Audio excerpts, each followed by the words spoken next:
नमस्कार, एनटिभी कोहलपुर समाचारमा स्वागत छ। म नवीन नेपाली। सुरुमा प्रमुख समाचार। पहाडी क्षेत्रमा जीपको यात्रा थप जोखिमयुक्त बन्दै हुम्लामा दुर्घटना भएको 24 घण्टा नबित्दै डोटीमा पनि जीप दुर्घटना, 4 जनाको मृत्यु।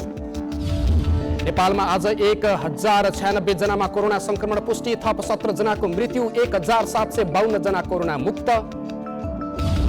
सुर्खेत विमानस्थलको धावन मार्ग विस्तारका लागि जग्गा अधिग्रहण हुँदै मुआब्जाको 50% रकम प्रदेश सरकारले बेहोर्ने।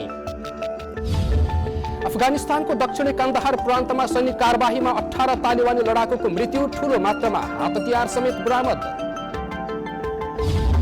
र घरेलु टिम अस्ट्रेलिया विरुद्धको T20 क्रिकेट सिरिजमा भारतको जित, दुई टिम बीचको अन्तिम खेल मंगलबार हुने।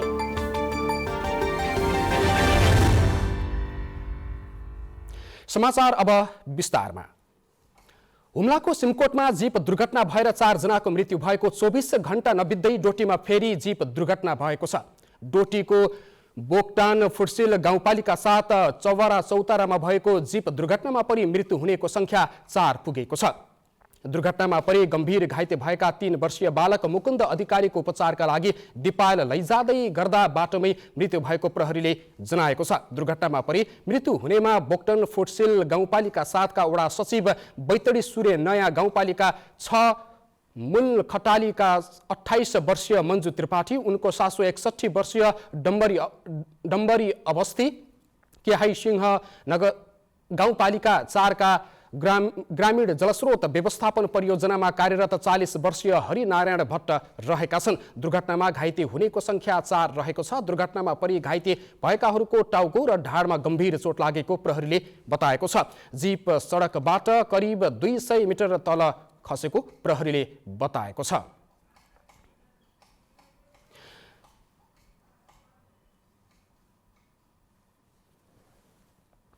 नेपालमा आज थप 1096 जनामा कोरोना संक्रमण पुष्टि भएको स्वास्थ्य तथा जनसङ्ख्या मन्त्रालयले जनाएको छ। यो सँगै नेपालमा कोरोना संक्रमितको कुल संख्या 2,40,981 पुगेको छ। देशभरि सक्रिय संक्रमितको संख्या 13,582 छ भने हालसम्म क्वारेन्टाइनमा रहनेको संख्या 536 जना रहेका छन्। स्वास्थ्य मन्त्रालयका अनुसार 24 घण्टामा 1752 जना कोरोना संक्रमणबाट निको भएर डिस्चार्ज भएका छन्। नेपालमा यो सँगै निको हुनेको संख्या 2,25,805 पुगेको छ। त्यसका साथै 24 घण्टामा कोरोना संक्रमणबाट 17 जनाको मृत्यु भएको छ। हालसम्म मृत्यु हुनेको संख्या 1594 पुगेको छ। मन्त्रालयका अनुसार हालसम्म PCR विधिबाट 17,84,519 परीक्षणहरू गरिएका छन्। भगवान गौतम बुद्धको जन्मस्थल लुम्बिनी स्थित मायादेवी मन्दिर आजबाट सर्वसाधारणका लागि खुला गरिएको छ। लुम्बिनीकै मुख्य आकर्षणको केन्द्र मानिने मायादेवी मन्दिर खुला भएपछि अब पर्यटकहरूको आवागमन बढ्ने अपेक्षा गरिएको छ। कोरोना महामारी र लकडाउनका कारण गत चैतदेखि बन्द रहेको विश्वकै आस्थाको केन्द्र मायादेवी मन्दिरको आज एक समारोहका बीच संस्कृति पर्यटन तथा नागरिक उड्डयन मन्त्री योगेश भट्टराईले खुला गर्नुभएको हो। धार्मिक आस्था र पर्यटकीय गन्तव्यलाई लयमा फर्काउन स्वास्थ्य सावधानी सहित मायादेवी मन्दिर खुला गरिएको मन्त्री भट्टराईले जानकारी दिनुभयो। कोरोना भाइरसको कारणले हाम्रा जनजीवनहरू सबै प्रभावित भए, धार्मिक सांस्कृतिक केन्द्रहरू पनि बन्द गर्नु पर्यो। त्यो एउटा दुःखद परिस्थिति थियो। लुम्बिनीको बाह्य परिसर केही दिन अगाडिबाट पर्यटकहरूको निम्ति हाम्रा तीर्थयात्रीहरूको निम्ति खुल्ला भएको थियो भने आजदेखि यहाँको मुख्य स्थल मायादेवी मन्दिर पनि हामीले खोल्ने निर्णय गरेका छौँ। तर यो खोलिरहँदाखेरि हामीले स्वास्थ्य सम्बन्धी मापदण्डहरूलाई कडाइका साथ लागू गर्छौँ।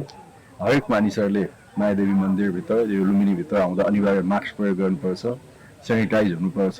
मायादेवी मन्दिर खुला भए पनि कोरोना महामारीको जोखिमलाई ध्यानमा राखेर सरकारले तोकेको स्वास्थ्य मापदण्ड पालनमा भने कडाई गरिनेछ। मन्दिर अवलोकन र दर्शन गर्न चाहनेहरूलाई मास्क सेनिटाइजर अनिवार्य गरिएको छ। मायादेवी मन्दिर सर्वसाधारणका लागि खुला भए पनि संक्रमणको जोखिम कम गर्न पर्याप्त सावधानी अपनाउने लुम्बिनी विकास कोषको योजना छ।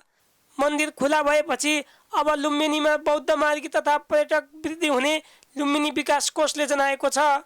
यो लुम्बिनी परिसर हामीले खोलिसकेका छौँ र लुम्बिनी मायादेवी मन्दिर पनि खोलेको अवस्थामा हामीले हाम्रो सुरक्षा र हाम्रो स्वास्थ्य प्रोटोकललाई चाहिँ ध्यान दिँदै पटकमा जम्मा 10 जना मात्रै भित्र पठाउन मिल्ने किसिमले त्यो हाम्रो सेफ्टी प्रोटोकललाई अपनाउँदै लुम्बिनी मायादेवी निर्देशकले प्रवेश पाउने किसिमको व्यवस्था हामीले गरेका छौँ। यसअघि मङ्सिरको पहिलो साता मायादेवी मन्दिर बाहेक लुम्बिनी परिसर सर्वसाधारणका लागि खुला गरेको थियो। लुम्बिनीमा आन्तरिक र बाह्य गरी प्रत्येक वर्ष 16 लाखको हाराहारीमा पर्यटक तथा श्रद्धालु पुग्ने गर्दछन्। गत वर्ष लुम्बिनीमा 115 देशका पर्यटकले भ्रमण गरेका थिए। केशव भण्डारी, नेपाल टेलिभिजन, लुम्बिनी प्रदेश, रूपन्देही। समाचारको क्रम जारी नै छ। अहिलेलाई एकैछिनको विश्राम।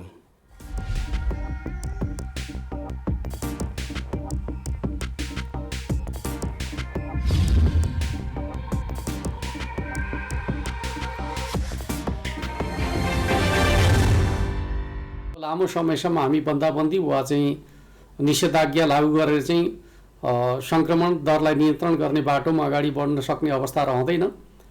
आवश्यकता अनुसार हामी एरिया बन्दी गरेर चाहिँ ट्रेसिङको काम अगाडि बढाउनेछौँ। अन्यथा हामी आर्थिक क्रियाकलाप सँगसँगै महामारी विरुद्धको लडाइँ अगाडि बढाउनु पर्नेछ। त्यस अर्थमा सम्पूर्ण दाजुभाइ दिदीबहिनीहरूले सकेसम्म चाहिँ आवश्यकताभन्दा बढी गतिविधि मुभमेन्टहरू नगर्नका लागि म अनुरोध गर्न चाहन्छु। घर बाहिर निक्लनु पर्दाखेरि अनिवार्य रूपमा स्वास्थ्य सुरक्षा मापदण्ड प्रयोग गर्ने, मास्क लगाउने र कुनै पनि वस्तुलाई छोइसकेपछि सार्वजनिक स्थानका वस्तुहरूलाई छोइसकेपछि सेनिटाइज गर्ने वा चाहिँ साबुन पानीले हात धुने जस्ता मापदण्डहरू प्रयोग गर्ने र एक अर्को व्यक्तिबाट चाहिँ निश्चित दूरी बनाएर चाहिँ संवाद गर्ने खालको तरिका प्रयोग गर्यो भने यो महामारी विरुद्ध हामी आफूलाई सुरक्षित गर्न सक्छौँ। त्यो दिशामा सम्पूर्ण दाजुभाइ दिदीबहिनीहरूको सहयोग हुनेछ भन्ने विश्वास र अपेक्षाका साथ म हार्दिक अनुरोध गर्न चाहन्छु। जनचेतनाका लागि लुम्बिनी प्रदेश सरकार, मुख्यमन्त्री तथा मन्त्री परिषदको कार्यालय रूपन्देही। विश्रामपछि समाचारमा पुनः स्वागत छ। अब बाँकी समाचार। स्थानीय सरकारले बाँकेको कोहलपुरलाई व्यवस्थित सहरका रूपमा विकास गर्दैछ। थुप्रै पूर्वाधारहरू निर्माण भइरहेका छन् भने नगरलाई सुन्दरता प्रदान गर्न पनि विभिन्न गतिविधिहरू सञ्चालनमा छन्। रात्रिकालीन सडक सुरक्षालाई ध्यानमा राख्दै हाइमास्ट लाइट जडान भएका छन्। तर छाडा पशु चौपायाले रात्रिकालीन यात्रालाई जोखिमयुक्त बनाएको छ। रातमा पनि सडक एकदमै उज्यालो पारिएको छ। यस्ता थुप्रै विकासका गतिविधिहरू सञ्चालन भइरहेका छन्। तिनको दृश्यावलोकन गराउने प्रयत्न आजको रातमा रात्रिकालीन कोहलपुर कस्तो देखिन्छ हामी देखाउँदैछौँ। किम्वदन्ती अनुसार तेल पेल्ने परम्परागत मेसिन कोलको नामबाट नामाकरण भएको हो कोहलपुर। कोहलपुर अहिले व्यवस्थित सहरीकरणतर्फ उन्मुख छ। यही कोहलपुर क्षेत्रलाई रात्रिकालीन समयमा निहाल्दा विभिन्न चोकमा पछिल्लो पटक जडान भएका हाइमास्ट लाइटले थप सुन्दरता थपिदिएको छ। शहरी विकास मन्त्रालयको सहयोगमा विभिन्न चोकमा 17वटा हाइमास्ट लाइट जडान गरिएका छन्। बाँके राष्ट्रिय निकुञ्जको प्रतीकको रूपमा चौराहाको बीचमा बाघको मूर्ति बनाइएको छ। लुम्बिनी, कर्णाली र सुदूरपश्चिम प्रदेशतर्फ जाने सवारी साधनहरू कोहलपुरको यही चौराहालाई फन्को मारेर जाने गर्दछन्। जब रात्रिकालीन समयको यात्रा हुन्छ यहाँका छाडा पशु चौपायाले भने त्यो सुन्दरतालाई बिगारिदिन्छन्। बस पार्क क्षेत्र र हाइमास्ट लाइट जडान भएका ठाउँ नै चौपायाको वासस्थान बन्छ र यात्रा असहज बनिदिन्छ। रातको समयमा एकदम गाडीहरू यो चौरा भनेको एकदम चाहिँ संवेदनशील ठाउँ हो। यहाँ चाहिँ पूर्व पश्चिम उत्तर दक्षिण चारै दिशा रोडहरू अब गाडी क्रसिङ एरिया भएको हुनाले यहाँ चाहिँ अब यस्ता फोहोर जन्य पदार्थहरू पनि जथाभावी फ्याँक्ने र चौपायाहरूलाई पनि छाडा छोडेर यस्तो अव्यवस्थित तरिकाले भएको चाहिँ यो धेरै वर्ष भइसक्यो। जोखिम त एकदम बढी छ नि। कहिले हाइवे बाटो छ हैन, एकदम स्पिडमा गाडीहरू हुन्छ, ऊ बीचमा गएर बसे हुन्छ, अनि हिँड्दा बाटो क्रस गर्न पनि गाह्रो हुन्छ। यस्तै हो, एकदम गाह्रो छ। छाडा पशु चौपायाको व्यवस्थापन र नगरलाई थप सुन्दर बनाउन नगरपालिकाले विशेष योजना बनाएर काम गरिरहेको नगर प्रमुख एलबी रावतको भनाइ छ। चौपायाहरू चाहिँ बढी सडकमा निक्लिने र रातिको समयमा अब लाइटको विभिन्न कारणले चाहिँ पशु छाडा चौपायाहरू चाहिँ पनि दुर्घटनामा हुने, मान्छे पनि दुर्घटना पर्ने अवस्था छ। यसलाई न्यूनीकरण गर्नका निमित्त हामीले चाहिँ एकजना मा पुनागिरी भन्ने एउटा संस्थासँग हामी सम्झौता गर्न गइरहेका छौँ र अब यो वर्षदेखि चाहिँ हाम्रो नगरपालिकाभित्र रहेका चाहिँ छाडा चौपायाहरूको चाहिँ व्यवस्थापन गर्न सकिन्छ भनेर चाहिँ हामी लागेका छौँ। विभिन्न ठाउँमा आकाशे पुल निर्माण, चोकहरूमा थप बत्ती जडान, लामो दूरीका गाडी छुट्ने छुट्टै बस पार्क निर्माण र फोहोर प्रशोधन गर्न ल्यान्डफिल साइट निर्माणको तयारी नगरपालिकाको छ। यो सुन्दरतालाई कुरूप हुनबाट जोगाउनका लागि र सडक दुर्घटनाको जोखिमलाई हटाउनका लागि यहाँका छाडा पशु चौपायाको व्यवस्थापन प्रमुख चुनौतीको विषय छ। त्यसैले यसलाई सम्बोधन गर्नका लागि सम्बन्धित निकायले बेलैमा ध्यान दिन जरुरी छ। क्यामेरामा विपिन श्रीवास्तव र रूपेश बुढाथोकीका साथ पुरुषोत्तम सापकोटा, एनटिभी, कोहलपुर। सुर्खेत विमानस्थलको धावन मार्ग विस्तारका लागि 30 बिघा जग्गा अधिग्रहण गरिने भएको छ। प्रदेश सरकार र संघीय सरकार बीच गत असोज 15 गते विमानस्थल विस्तार र स्तरोन्नतिका लागि भएको सम्झौता अनुसार करिब 300 मिटर धावन मार्ग विस्तार गर्न जग्गा अधिग्रहण गरिने भएको हो। अहिले 1255 मिटर रहेको धावन मार्ग करिब 1500 मिटर पुर्याउन जग्गा अधिग्रहण गर्न नेपाल नागरिक उड्डयन प्राधिकरणलाई मन्त्री परिषदको बैठकले अनुमति दिएको छ। विमानस्थल विस्तारका लागि आवश्यक पर्ने थप जग्गाको नियमानुसार मुआब्जा वितरण गर्दा 50% रकम प्रदेश सरकारले बेहोर्नेछ भने 50% प्राधिकरणले बेहोर्ने सम्झौतामा उल्लेख गरिएको छ। लैङ्गिक हिंसा विरुद्धको 16 दिनी अभियानको आज 11औं दिन। आज हामी हिंसामा परेका महिलाहरूलाई राख्नका लागि डडेलधुराको सदरमुकाममा बनाइएको महिला आवास सुरक्षा गृहका बारेमा जानकारी गराउँदैछौँ। सदरमुकाममा बनाइएको महिला आवास सुरक्षा गृह आर्थिक अभावका कारण सञ्चालनमा समस्या भइरहेको छ। डडेलधुरामा रहेको सेफ हाउस आर्थिक अभावमा सञ्चालनमा समस्या भएको छ। हिंसामा परेका महिलालाई राख्नका लागि बनाइएको डडेलधुरा सदरमुकाममा रहेको सेफ हाउस पछिल्लो समयमा आर्थिक अभावमा सञ्चालनमा समस्या भएको हो। घरेलु हिंसामा परेका महिलाहरूलाई सेफ हाउसमा बस्न खानका साथै अन्य आवश्यकीय वस्तुको व्यवस्थापन गर्नका लागि समस्या भएको सेफ हाउस सञ्चालन गरिरहेको महिला मुक्ति समाज डडेलधुराका अध्यक्ष आरती जोशीले बताउनुभयो। हिंसामा परेका महिलाहरूलाई छोटो समयका लागि जेनतेन रूपमा राख्ने गरेको भए पनि लामो समय राख्न नसकिएको अध्यक्ष जोशीले बताउनुभयो। सुनिश्चितता गर्ने किसिमले जान सकेका छैनौँ। हामीले राख्ने फिक्स समयसम्म राख्ने अनि कता पठाउने त अब कहाँसँग समन्वय गरेर उहाँहरूको लागि शिव विकासको लागि हुने हो कि कहाँ हुने हो, केन्द्रमा पठाउने कि कञ्चनपुर पठाउने, महेन्द्रनगर धनगढी पठाउने, कहाँ गर्ने भनेर अरू सेफ हाउसहरूसँग समन्वय गरेर हामी त्यसरी सेफ हाउस सञ्चालनका लागि खासै योजना नभएको भए पनि अब अमरगढी नगरपालिकाले स्वामित्वमा लिएर सञ्चालन गर्ने योजना बनाएको अमरगढी नगरपालिकाका प्रमुख प्रशासकीय अधिकृत गणेश एरीले बताउनुभयो। हालसम्म अब त्यस्तो पूर्ण रूपमा स्वामित्व लिने भन्ने त्यस्तो योजना त अहिलेसम्म केही छैन। अब निकट भविष्यमा होला केही बन्ला। अहिलेलाई अब त्यसलाई अलि सामान्य मर्मत गर्ने अनि त्यसको हलचल व्यवस्थापन गर्दै जाने भन्ने लिएर अगाडि बढेको छ। लामो समय राख्नु परे अन्यत्रै पठाउनु पर्ने बाध्यता रहेको समेत जोशीले बताउनुभयो। सेफ हाउसको बाहिरपट्टि घर घेरबार समेत नहुँदा सेफ हाउसमा बस्ने महिलाहरूलाई सुरक्षाको समेत जोखिम बढेको छ। कुनै पनि सरकारवाला निकायले सेफ हाउस सञ्चालनका लागि जिम्मेवारी नलिँदा पछिल्लो समयमा सेफ हाउस सञ्चालनका लागि समस्या भएको छ। यो सेफ हाउसमा विशेष गरी जिल्लाका ग्रामीण क्षेत्रबाट घरेलु हिंसाका साथै अन्य हिंसामा परेका महिलाहरूलाई राख्ने गरिएको छ। प्रकाश बहादुर भाट, एनटिभी कोहलपुर, सुदूरपश्चिम प्रदेश, डडेलधुरा। अहिले धेरै स्थानीय तहले चालु आर्थिक वर्षको पहिलो चौमासिकको समीक्षामा लागिरहेका छन्। पहिलो चौमासिकमा बजेट कार्यान्वयन भने सन्तोषजनक नभएको पाइएको छ। आज हामीले समयमै बजेट कार्यान्वयन गर्न कसले के गर्न पर्ला भनेर नागरिकहरूलाई सोधेका छौँ। हेरौँ उनीहरूको भनाई आजको आवाजमा।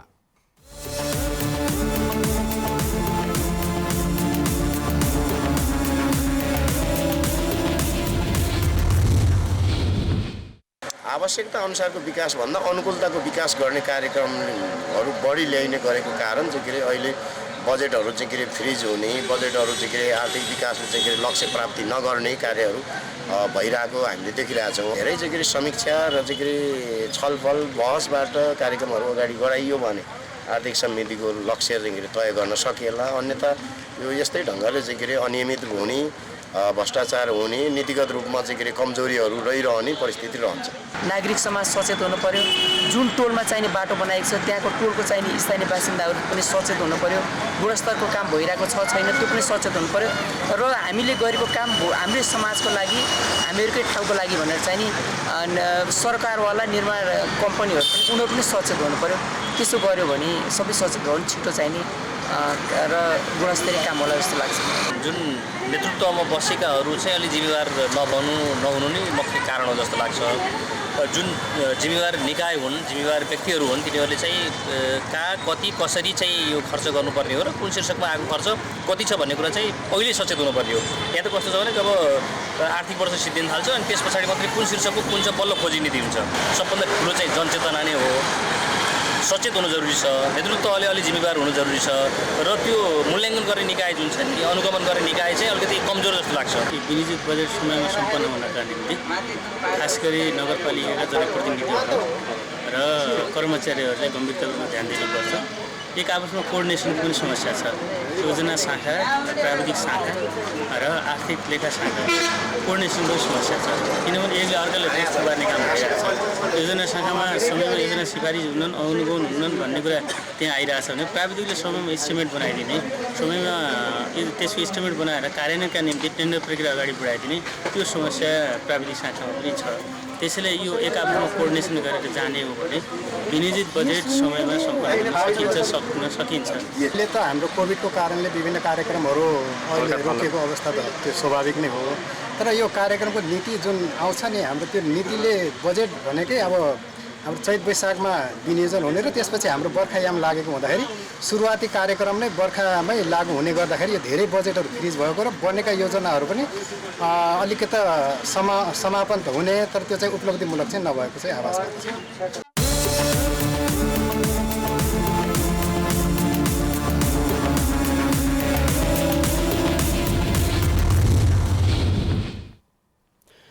सुदूरपश्चिम प्रदेशमा 3,69,796 हेक्टर क्षेत्रफलमा कृषि योग्य भूमि रहेको छ, जसमध्ये 3,18,526 हेक्टर क्षेत्रफलमा मात्रै कृषि हुँदै आएको छ।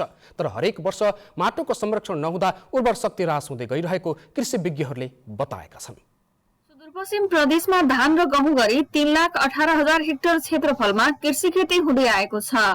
अन्नको भण्डार मानिने यहाँको भूमिमा पछिल्लो समय संरक्षण नहुँदा भूमिको उर्वरा शक्तिमा कमी आउन थालेको छ। कृषि ज्ञान केन्द्र कैलालीका प्रमुख खगेन्द्र शर्माले कृषकहरूले खेती गर्दा बालीको अन्तर र मलखादको मात्रामा ध्यान नदिँदा वर्षेनी माटोको उर्वरा शक्तिमा ह्रास आइरहेको बताउनु भएको छ। असन्तुलित रूपमा हामीले मलखाद प्रयोग गरिरहेछौँ। बालीको जसरी मतलब बालीहरूलाई मिलाएर लाउनु पर्ने त्यो लगाएका छैनौँ। जताभावी मतलब डोजर प्रयोग गर्ने, सडकहरू जताभावी खन्ने, होइन, सहरीकरण जताभावी कुनै एउटा बिना प्लानिङ सहरीकरण छ। यस्ता धेरै कुराहरू अनि उद्योग धन्दाका कुराहरू छन्, होइन, त्यसले गर्दा धेरै कुराहरूले गर्दा यो माटो हाम्रो बिग्रिरहेको छ। माटो तथा मल परीक्षण प्रयोगशाला सुदूरपश्चिम प्रदेश सुन्दरपुरका निमित्त कार्यालय प्रमुख दलबहादुर खड्काले माटोको संरक्षण नहुँदा प्रदेशका अधिकांश ठाउँको माटोमा अम्लीयपना बढिरहेको बताउनु भएको छ।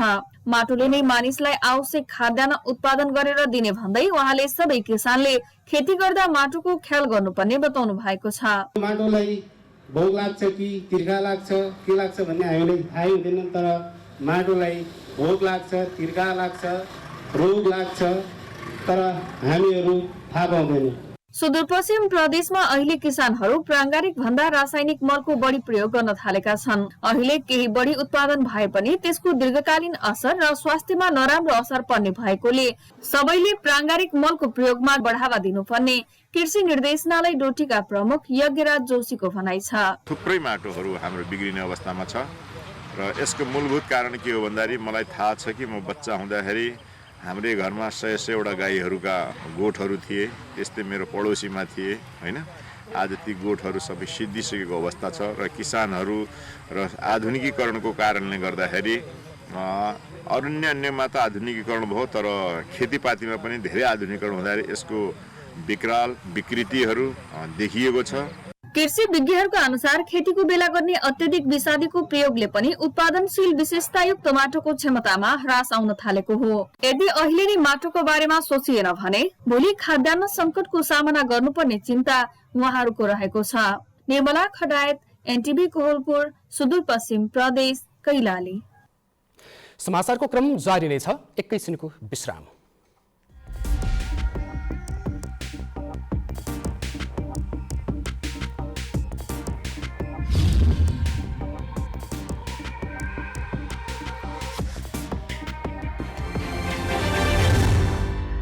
कुनै पनि व्यक्तिलाई जात जाति, समुदाय, पेशा वा व्यवसायको आधारमा कुनै पनि निजी तथा सार्वजनिक स्थानमा छुवाछुत तथा विभेद भएमा यसलाई गम्भीर सामाजिक अपराध भएको ठहरिन्छ र जातीयताको आधारमा गरिने छुवाछुत तथा विभेदलाई कानुनी रूपमा दण्डनीय पनि मानिन्छ। साथसाथै यसले व्यक्तिको मौलिक अधिकारलाई समेत कुण्ठित गराउँछ। यस्ता अपराधहरू कहीँ कतै कुनै व्यक्तिबाट हुन गएमा र भएमा 3 महिनादेखि 3 वर्षसम्म कैद र 50,000 देखि 2 लाखसम्म अथवा दुवै सजाय पनि हुन सक्छ। यस्ता अपराधहरू भनेका कानुनी मामिलाहरू हुन्। त्यसैले यी अपराधहरूलाई आफूको मेलमिलापमा निरूपण गर्न सकिँदैन। यी अपराधहरू कहीँ कतै देखेमा भएमा र स्वयं आफै पनि सहेर बसेमा अपराध नै ठहरिन्छ। त्यसैले यस्ता क्रियाकलापहरू कहीँ कतै देखिहालेमा र आफैमा भइरहेको छ भने साहस जुटाएर नजिकैको प्रहरी चौकी अथवा राष्ट्रिय दलित आयोग वा राष्ट्रिय मानव अधिकार आयोगमा यथाशीघ्र उजुरी गरिहाल्नुपर्छ। जनचेतनाका लागि नेपाल सरकार कानुन न्याय तथा संसदीय मामिला मन्त्रालय संस्थागत सुधार मार्फत न्यायमा पहुँच अभिवृद्धि परियोजना तथा UNDP को सहकार्यमा दलित सेवा संघद्वारा जनहितमा जारी सन्देश। तपाईं NTV कोहलपुर हेर्दै हुनुहुन्छ। अब बाँकी समाचार। कर्णालीमा बाढी र पहिरोबाट मृत्यु भएका परिवारलाई कर्णाली प्रदेश सरकारले राहत दिने निर्णय गरेको छ। मुख्यमन्त्री तथा मन्त्री परिषदको बैठकले विपदबाट मृत्यु भएका 23 परिवारलाई 46 लाख रकम दिने निर्णय गरेको हो। आन्तरिक मामिला तथा कानुन मन्त्रालयको स्वीकृत बजेट अन्तर्गतको दुर्घटना उद्धार कार्यक्रम संशोधन गरेर राहत रकम दिने निर्णय गरिएको सरकारका प्रवक्ता विमला केसीले बताउनुभयो। उहाँका अनुसार राहत रकम सम्बन्धित जिल्ला प्रशासन कार्यालयले मृतकको यकिन गरेर दोहोरो नपर्ने गरी राहत सुविधा उपलब्ध गराउनेछ।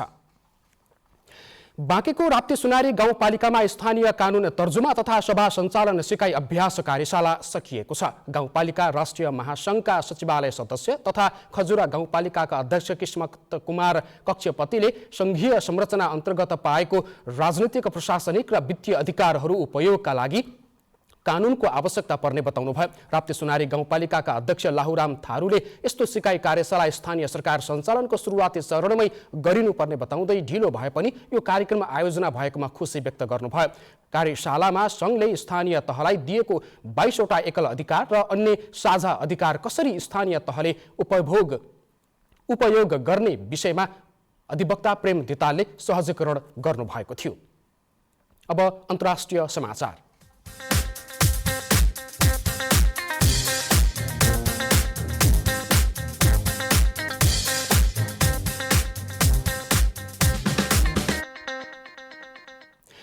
अफगानिस्तानको दक्षिणी कन्दहार प्रान्तमा भएको सैनिक कारबाहीमा कम्तीमा 18 जना तालिबानी लडाकु मारिएको सेनाले जनाएको छ। कन्दहार प्रान्त विद्रोही तालिबानको गढका रूपमा चिनिन्छ। शनिबारदेखि प्रान्तका डन्ड, जेलाई र मरुद जिल्लामा केही दिनदेखि सैनिक कारबाही जारी रहेको अफगान रक्षा मन्त्रालयले जनाएको छ। मन्त्रालयले कारबाहीका क्रममा ठूलो मात्रामा हातहतियार र बारुदी सुरुङ समेत बरामद गरिएको बताएको छ।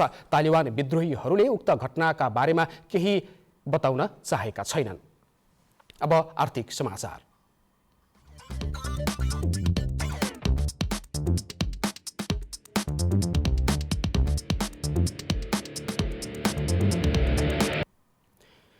आज सुनको मूल्यमा सामान्य गिरावट आएको छ। गत साताको 4 दिनसम्म निरन्तर बढेको सुनको मूल्य आज तोलामा 200 रुपैयाँले घटेको हो। गत शुक्रबार 92,900 रुपैयाँमा कारोबार भएको सुनको मूल्य आज 92,700 रुपैयाँ रहेको नेपाल सुन चाँदी व्यवसायी महासङ्घले जनाएको छ। आज महासङ्घले तेजाबी सुनको मूल्य प्रतितोला 92,450 रुपैयाँ तोकेको छ। चाँदीको मूल्य भने प्रतितोला 1,210 रुपैयाँमा यथावत रहेको छ। बिहेको महिना भएका कारण बजारमा सुनको बिक्री तुलनात्मक रूपले बढेको व्यवसायीहरूले बताएका छन्। अब खेलकुद समाचार।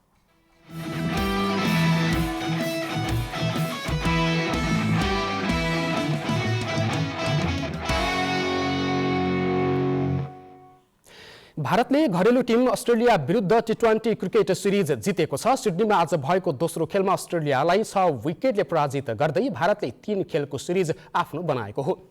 अस्ट्रेलियाले दिएको 195 रनको लक्ष्य भारतले 19 ओभर 4 बलमा मात्र 4 विकेट गुमाएर पूरा गरेको छ। भारतका लागि शिखर धवनले 52 रनको अर्धशतकीय इनिङ खेलेका थिए। टस हारेर पहिले ब्याटिङ गरेको अस्ट्रेलियाले 20 ओभरमा 5 विकेट गुमाएर 194 रन बनाएको थियो। जितसँगै अस्ट्रेलिया भ्रमणमा रहेको भारतले 3 खेलको सिरिजमा 2-0 को अग्रता समेत बनाएको छ। पहिलो खेलमा भारतले अस्ट्रेलियालाई 66 रनले हराएको थियो। दुई टिम बीचको अन्तिम तथा तेस्रो खेल मंगलबार हुनेछ। अब मौसम।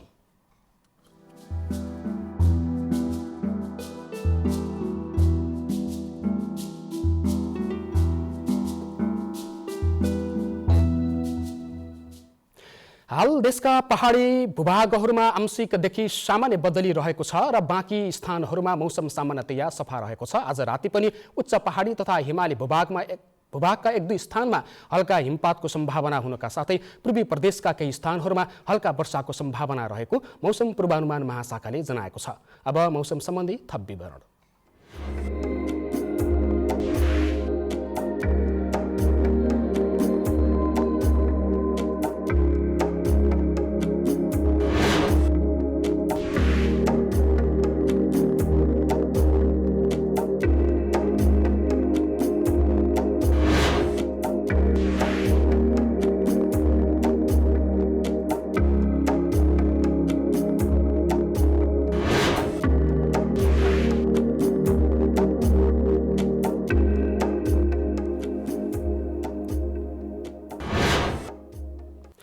समाचारको अन्त्यमा प्रमुख समाचार पुनः एकपटक।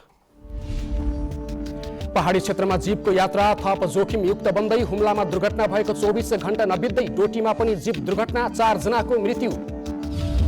नेपालमा आज 1096 जनामा कोरोना संक्रमण पुष्टि, थप 17 जनाको मृत्यु, 1752 जना कोरोना मुक्त। सुर्खेत विमानस्थलको धावन मार्ग विस्तारका लागि जग्गा अधिग्रहण हुँदै मुआब्जाको 50% रकम प्रदेश सरकारले बेहोर्ने। अफगानिस्तानको दक्षिणी कन्दहार प्रान्तमा सैनिक कारबाहीमा 18 तालिबानी लडाकुको मृत्यु, ठूलो मात्रामा हात हतियार समेत बरामद। र घरेलु टिम अस्ट्रेलिया विरुद्धको T20 क्रिकेट सिरिजमा भारतको जित, 2 टिम बीचको अन्तिम खेल मंगलबार हुने।